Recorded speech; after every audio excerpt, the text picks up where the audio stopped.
வணக்கம். All in one zone devotional சேனலுக்கு உங்களை அன்புடன் வரவேற்கிறேன். இன்றைக்கி நம்மளுடைய சேனலில் சனி மகா பிரதோஷம் அதனுடைய மகத்துவம் பற்றி நாம் விரிவாக பார்க்கலாம்.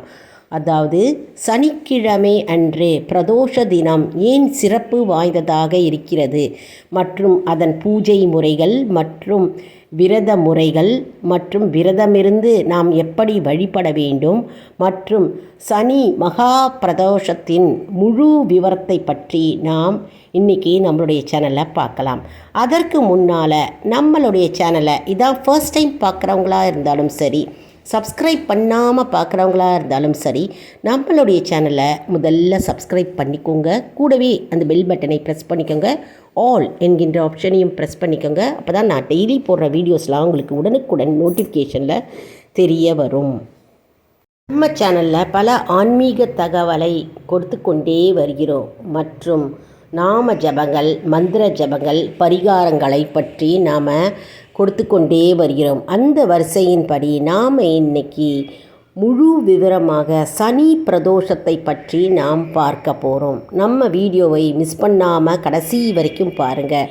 அப்போ தான் உங்களுக்கு டவுட்ஸ் இல்லாமல் புரிய வரும். அதாவது மாதந்தோறும் வருகின்ற அமாவாசை, பௌர்ணமி திதியிலிருந்து திரியோதசி திதியில்தான் பிரதோஷ காலம் வருகிறது. இந்த பிரதோஷ காலத்தில் சிவபெருமானை வழிபட்டால் 10 மடங்கு நமக்கு சிறப்பு உண்டாகும்.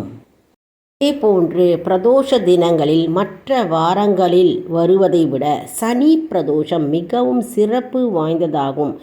மிகவும் பலனை கொடுக்க வல்லதாக சனி பிரதோஷம் கருதப்படுகிறது.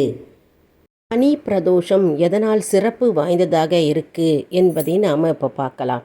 அதாவது சனிக்கிழமை அன்று மாலை நேரத்தில் தான் சிவபெருமான் ஆலகால விஷத்தை உண்டார் என்று புராணங்கள் கூறுகிறது. தேவர்களும் அசுரர்களும் சேர்ந்து பார்க்கடலை கடையும் பொழுது அதில் ஆலகால விஷம் தோன்றியதாம்.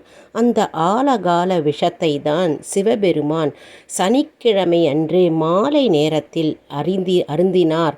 அதனால்தான் சனிக்கிழமை அன்று பிரதோஷம் என்று கருதப்படுகிறது.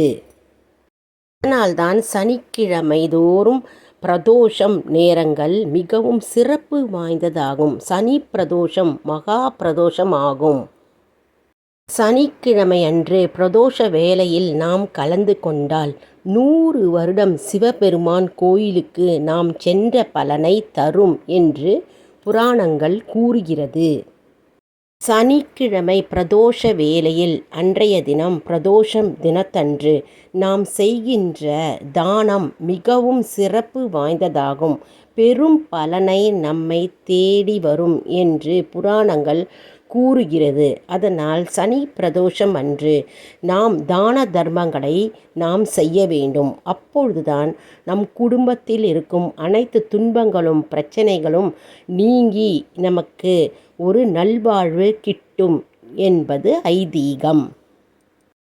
சனிக்கிழமை அன்று பிரதோஷ நாளன்று சிவபெருமானுக்கு நாம் நெய் தீபம் ஏற்றி வந்தால் நம்முடைய பாவங்கள் முற்றிலும் நீங்கும் மற்றும் புண்ணிய பலனை கிட்டும் என்று ஐதீகம்.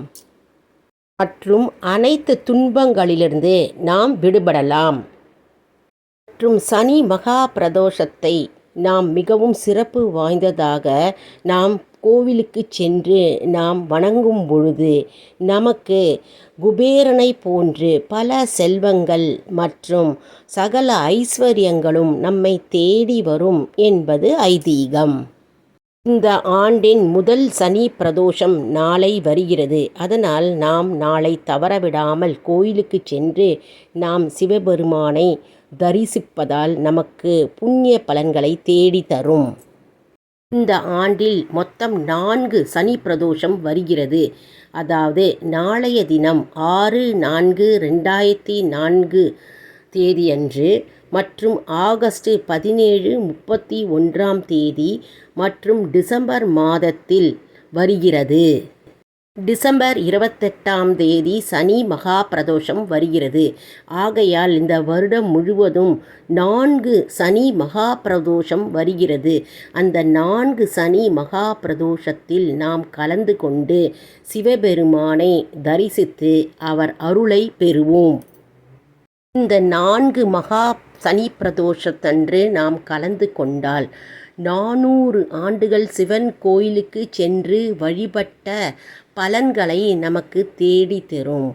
ஆனால் இந்த 400 வருடம் மனித உயிர்கள் வாழ வழி இல்லாமல் இருக்கும். ஏனெனில் 400 ஆண்டுகள் உயிர்கள் வாழ முடியாது இல்லையா? அதனால் நமக்கு ஈஸியாக ரொம்ப எளிமையாக நமக்கு 400 ஆண்டுகள் சிவன் கோயிலை நாம் தரிசித்த பலன் நமக்கு சீக்கிரமேவே கிட்டும் என்பது ஐதீகம்.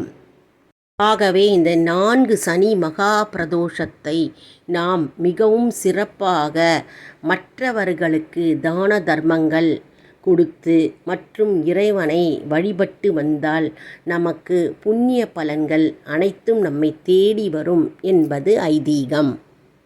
அன்றைய தினம் கோயிலுக்கு செல்லும் பொழுது நாம் விபூதி மற்றும் ருத்ராட்சம் மாலைகளை இறைவனுக்கு படைப்பதற்காக நாம் வாங்கி கொடுக்கலாம்.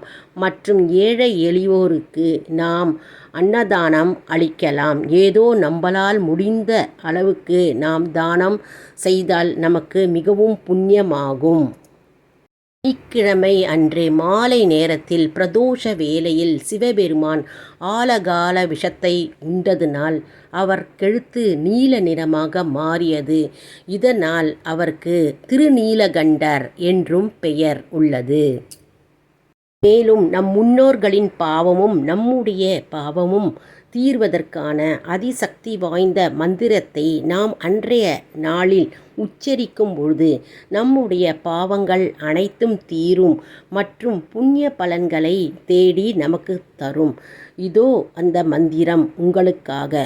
ஓம் நமச்சிவாய, ஓம் நமச்சிவாய, ஓம் நமச்சிவாய என்ற இந்த திருமந்திரத்தை சனி மகா பிரதோஷத்தன்று நாம் 108 முறை கோயிலிலோ அல்லது வீட்டிலோ நாம் உச்சரித்தால் நம்முடைய முன்னோர்களின் பாவமும் நம்முடைய பாவங்களும் தீர்ந்து நமக்கு நல்வாழ்வு கிட்டும் என்பது ஐதீகம். மேலும் வாழ்க்கையில் மரண பயத்தை போக்கி செல்வ வளத்தை அதிகரிக்கும் இந்த மகா மந்திரம் என்று புராணங்கள் கூறுகிறது. மும்மூர்த்திகளின் அழிக்கும் சக்தி வல்லமை பெற்றவர் சிவபெருமான். இவர் தீயவர்களை அழித்து நல்லவர்களை நிலைநாட்டுவார் மற்றும் நமக்குள் இருக்கும் தீய குணங்கள், அசுர குணங்கள், தீய எண்ணங்களை எல்லாம் அழித்து நமக்கு நற்குணங்களை தேடி தருவார். ஒருவர் செய்யும் தீய செயல்களும் சரி மற்றும் அவர்கள் தீய எண்ணங்களும் சரி சிவபெருமான் அவர்களை அழித்து மற்றும் அவர்களுக்கு ஏற்ற தகுந்த விளைவுகளை அவர் தருவார். ஏற்ற நேரத்தில் அவர்களுக்கு தருவார். அதற்கான தீய விளைவுகளை அவர்கள் அனுபவித்தே தீர வேண்டும் என்று புராணங்கள் கூறுகிறது. அதனால் நாம் எப்பொழுதும் நற்சிந்தனையுடன் நல்ல எண்ணங்களுடன் மற்றவர்களுக்கு உதவி செய்யும் கரங்களை நாம் நீட்ட வேண்டும் என்று புராணங்கள் கூறுகிறது. மற்றும் நாம் செய்த பாவங்களை நாம் போக்குவதற்காக, அதாவது தெரிந்த பாவங்களோ தெரியாத பாவங்களோ நாம் செய்திருந்தால் நாம் அந்த பாவங்களை போக்குவதற்காக அருகே உள்ள சிவன் கோயிலில் சனிக்கிழமை அன்று மகா பிரதோஷத்தன்று நாம் இறைவனை வணங்கி நாம் வழிபட்டு வந்தால் நம்முடைய பாவங்கள் தீரும் என்பது ஐதீகம். அன்றைய தினத்தில் நாம் சிவ மந்திரங்களை கூறி ஜபித்து சிவபெருமானை வழிபட்டால் நம்முடைய பாவங்கள் மட்டுமல்லாமல் 7 ஜென்மத்து பாவமும் மற்றும் நம் முன்னோர்கள் செய்த பாவங்களும் விலகி நமக்கு நல்வழி தருவார் என்று புராணங்கள் கூறுகிறது. வாழ்க்கையில் மகிழ்ச்சி நிம்மதி நமக்கு எப்படி கிடைக்க வேண்டும் என்பதை நாம் இப்போ பார்க்கலாம். அதாவது சிவபெருமானுக்கே உரிய திங்கட்கிழமை அன்று மற்றும் சிவராத்திரி அன்று மற்றும் பிரதோஷ தினத்தன்று நாம் சிவ மந்திரங்களை கூறி நாம் சிவன் சந்நிதியில் போய் நாம் நம்முடைய வேண்டுதல்களை நாம் வைக்கும் பொழுது நமக்கு வழி சிவபெருமான் காட்டுவார் என்பது நம்பிக்கை. அவ்வாறு சிவ மந்திரங்களை கூறி வருவதனால் நம்முடைய பாவங்கள் நீங்கி மற்றும் நமக்கு நிம்மதியும் அமைதியும் வாழ்வில் கிட்டும். கைலாய மலையில் அமர்ந்திருக்கும் தியான நிலையில் இருக்கும் சிவபெருமான் அவர்களை வந்து வணங்கும் பக்தர்களுக்கு அவர் அருள் பாவித்து அவர்கள் கேட்கும் வரனை அப்படியே அருள்கிறார் என்பது புராணங்கள் கூறுகிறது. சிவபெருமானுக்குரிய மந்திரத்தை எவரவர் கூறி தினமும் வழிபடுகிறார்களோ அவர்களுக்கு யம பயம் நீங்கும் மற்றும் அவர்களுடைய பாவங்கள் மற்றும் கர்ம வினைகள் விலகி நல்வழி கிடைக்கும் என்பது ஐதீகம். மேலும் சிவபெருமானுக்குரிய மந்திரத்தை நாம் கூறும்பொழுது நமக்குரிய மனக்கவலையும் துக்கமும் முற்றிலும் நீங்கும். கர்ம வினைகளுக்கேற்ப பிறவி எடுக்கும் மனித உயிர்கள் அனைத்தும் தன்னுடைய பாவ புண்ணியங்களுக்காக அடுத்த பிறவி தொடர்கிறது. ஆனால் இவை எதுவுமே இல்லாமல் காசியில் உயிரிழக்கிற மனித உயிர்கள் அவர்களுக்கு ராம என்ற மந்திரத்தை கூறி சிவபெருமானே மோட்சத்தை தருகிறார் என்று புராணங்கள் கூறுகிறது. இதையடுத்து ராம என்கின்ற மந்திரத்தை கூறிக்கொண்டாலே நம்முடைய பாவங்கள் நீங்கி புண்ணியம் சேரும் என்பது கருத்து. ராம மந்திரம் ராம நாமம் மிகவும் சக்தி வாய்ந்த மந்திரமாகும். அதை ஜபித்து கொண்டே இருந்தால் நமக்கு நன்மை பலவும் கூடும் மற்றும் செல்வ வளம் கூடும் மற்றும் துன்பங்கள் நீங்கும் என்பது ஐதீகம் மற்றும் பாவங்கள் அனைத்தும் விலகி புண்ணிய பலனை தேடி தரும் என்பது நம்பிக்கை. மனித வாழ்வில் நோய் நொடி இல்லாமல் வாழ்க்கை மற்றும் கர்ம வினைகள் நீங்கி மற்றும் சுகமான வாழ்வு பெறவும் மற்றும் நிம்மதி கிடைக்கவும் ராம நாமம் ஜபித்தாலே நமக்கு அனைத்து பயங்களும் மரண பயங்களும் நீங்கும் என்பது புராணங்கள் கூறுகிறது. ராமநாமம் பாதுகாப்பு வளையமாக நமக்கு அமைகிறது. இப்பொழுது சனி மகா பிரதோஷத்தன்று எப்படி விரதம் இருப்பது என்பதை பார்க்கலாம். அதாவது சனி மகா பிரதோஷம் அன்று நாளைய தினம் அதிகாலையில் எழுந்து நாம் வீட்டை சுத்தம் செய்து சிவபெருமான் படத்திற்கு சந்தன குங்குமம் இட்டு மற்றும் மாலை மலர்களால் அலங்கரித்து தூப தீபம் காண்பித்து நாம் சிவ மந்திரத்தை நாம் ஜபிக்க வேண்டும்.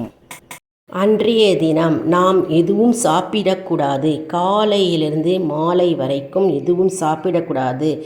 இரவு மட்டும் நாம் ஏதாவது ஒரு பதார்த்தமாக தோசை அல்லது இட்லி ஏதாவது எடுத்துக்கொள்ளலாம். அல்லது விரதம் இருக்க முடியாதவர்கள் வெறும் பால் பழம் மட்டும் அன்றைய தினத்தில் எடுத்துக்கொள்ளலாம்.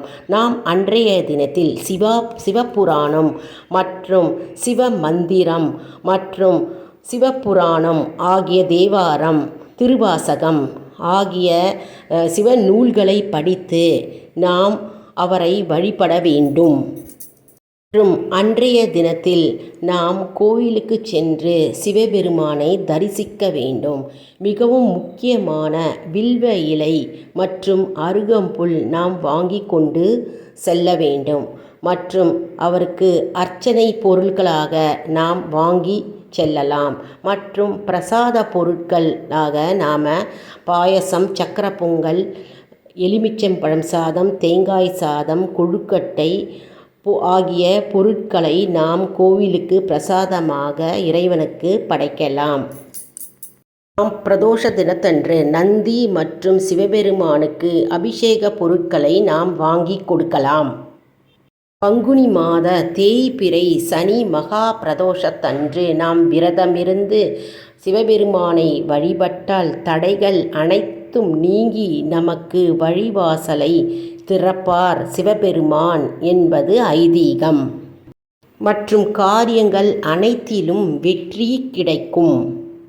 திருமணம் ஆகாதவர்களுக்கு திருமணம் கைகூடி வரும் மற்றும் குழந்தை பேறு கிட்டும் மற்றும் வேலை இல்லாதவர்களுக்கு வேலை கிடைக்கும் மற்றும் எல்லா துன்பங்களும் நோய்களும் வியாதிகளும் மறையும் மற்றும் புண்ணிய பலனை நமக்கு தேடி தரும். வாழ்வில் இறுதியில் நமக்கு முக்தி கிட்டும். சரி அன்பர்களே, இந்த வீடியோ உங்களுக்கு மிகவும் பயனுள்ளதாக இருக்கும் என்று நான் நம்புகிறேன். பங்குனி மாத தேய்பிறை சனி மகா பிரதோஷத்தன்று நாம் எப்படி வணங்குவது, எப்படி வழிபடுவது மற்றும் விரதம் எப்படி இருப்பது மற்றும் என்ன பலன்கள் மற்றும் என்ன மந்திரம் நாம் கூற வேண்டும் மற்றும் நம்முடைய பாவங்களை போக்குவதற்கு நாம் என்ன செய்ய வேண்டும் மற்றும் கோயில்களுக்கு நாம் சென்று வழிபட்டால் நமக்கு என்ன பலன் கிட்டும் என்பதை பார்த்தோம். இந்த வீடியோவுக்கு ஒரு லைக் கொடுங்க. இதை மற்றவர்களுக்கும் ஷேர் செய்யுங்கள், அவர்களும் பயனடையட்டும். எப்பவும் நாம் ஷேர் செய்யும் பொழுது நமக்கு ஒரு திருப்தியும் மன நிம்மதியும் நமக்கு கிடைக்கிறது. அதன் மூலம் நமக்கு ஒரு புண்ணியம் கிடைக்கும். நம்ம சேனலை மறக்காமல் சப்ஸ்கிரைப் பண்ணிக்கோங்க. அடுத்த வீடியோவில் வேறு ஒரு தலைப்புடன் உங்களை சந்திக்கிறேன். நன்றி, வணக்கம்.